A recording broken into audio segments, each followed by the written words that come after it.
Hey guys, McNeil coming to you from the garage. I had to take a little time off because the dreaded COVID decided to invade my house. But I've gotten back in here and started painting Ed Wolf number one. And as you can see, it's coming along pretty well. I've done a lot of work trying to break up the monotony of just the straight up brown skin tones. Yeah, so anyway, I'm happy with the way he's coming along. Obviously, he's going to look completely different once he gets some hair on him and some teeth. Speaking of teeth, I'm in the process of trying to remember where all the little teeth go. These came out of the original sculpt, so I'm trying to figure out what fits in what holes. And I'm also working on painting these gums. If anybody has any like super cool tips for getting that depth, that really interesting sort of subsurface coloration on gums, that'd be awesome, particularly on something like a wolf, because dogs' gums tend not to be just solid pink. They tend to have like black spots, and if you look at the references of the Ed Wolf, Steve Johnson did an amazing job actually of capturing that, and I'm trying to do my best to do the same. So yeah, I'd love to, and I think the answer is going to be somewhere in taking my 5-minute epoxy and mixing a little bit of color in it, just to kind of suspend some color in the gloss so that it's not so glossy, but it feels like that tissue is color, if that makes any sense. So anyway, in the process of doing all that, but Ed Wolf number one is coming along pretty well, I would say. And these eyes have kind of an interesting thing. See if I can get it. Yeah, you can see it right there in this one. They have a retina, so when the light hits it, you get that cool dog thing where you could see the backs of their eyes at night. So yeah, anyway, these are just temp eyes and they're pretty great. So I've got another set of eyes coming today that I'm going to look at and see what I think. The next project that I'm working on is, obviously we mentioned printing these, or sorting out these teeth, but I'm also in the process of printing a new set of teeth, because I think it's just going to be easier for me to look at that plate and then compare to these teeth and then the spots in here. But one of the things that's really interesting about a 3D printer is we all know that latex shrinks, but those are original size, so they're a little bit big for these gums at the moment. So what I did was, in this print, I'm printing them at 3% smaller than the teeth that I used to sculpt him. So I may end up going 5% or 7%, but we'll see. 3%. I didn't want to go too far because I don't want to not know which teeth I used out of those palettes, because I printed more teeth than I needed, and then when I sculpted, I used the ones that I thought fit best based on the references, et cetera, et cetera. So anyway, I'm printing the teeth smaller so that this guy will have a better fit, and hopefully will make it easier for me to glue the teeth into this guy. So there you go. The mold is currently open because I just pulled a hollow blank. But here's a foam filled one, and then here's 3 more foam filled ones.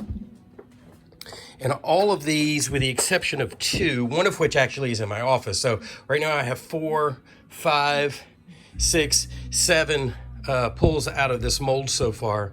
But all of these were foamed outside the mold. And that's sort of what I wanted to revisit today, because we talked about that, but it was before I had done it.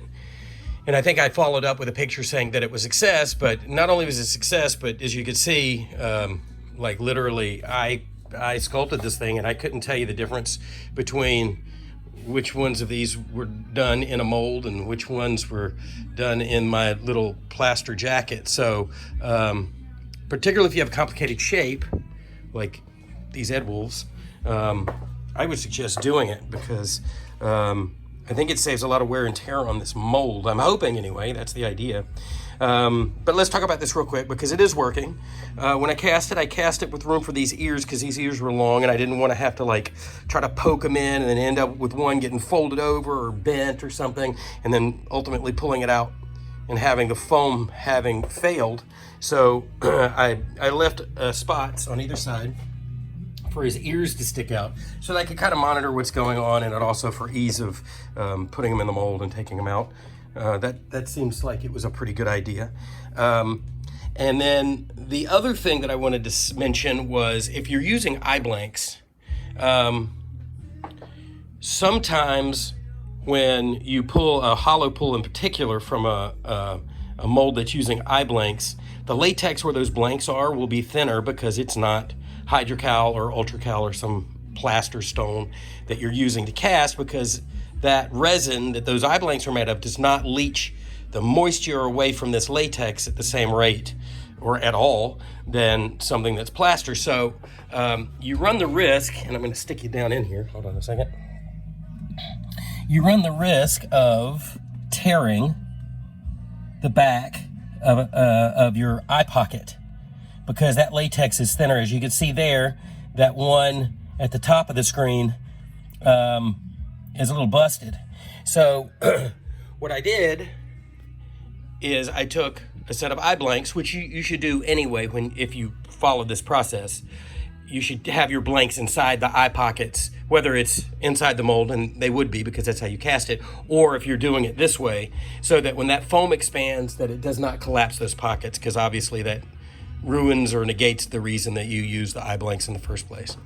So that one over there was busted a little bit. So what I did was I took an eye, I wrapped it in saran wrap, stuck it back in that hole, pulled it back tight against the eyelid, and then now I'll foam it, and what will happen is that foam will now recreate that pocket on the back side of that eye, so there's no problems at all. Not that there really would be a problem. Even if that eye pocket collapsed, you could cut it out and pick out the foam, but let's be honest, it's better to have the actual thing. So anyway, this jacket's working great. I just use a simple bungee to hold it together, and once I got it in, I come in here and I poke on it to make sure that I'm feeling plaster, that there are no voids, no holes, or air in between the mask and the plaster jacket, so that when it does expand, that it only can expand to the limitation of the plaster jacket. Now, if you used a really thin latex pull, I think you'd have problems, only because then you could, if there was a deep crease that you didn't reproduce in this plaster jacket on the inside, it could flatten out that detail. But for the most part, not for the most part, my pulls are always super, super thick, and they basically hold their shape on their own, which is nice. And then to add the foam in there is certainly an added bonus, particularly on a mask like this with a snout that's going to be really heavy. This thing would never, you'd have to stuff it with garbage bags and probably 4 rolls of paper towels in order to get it done. But anyway, there you go. I'm over the COVID, and we are in business again, pouring Ed Wolves and trying to figure out our paint scheme and hair. I got some hair waiting on me. I think I'm gonna have to order another one of these. I don't think one wig is gonna be enough for this guy. So yeah, there you go. Wish me luck. If anybody has any suggestions on gums, put it in the comments below. Otherwise, I hope you have a nice COVID-free weekend, and we'll talk at you later.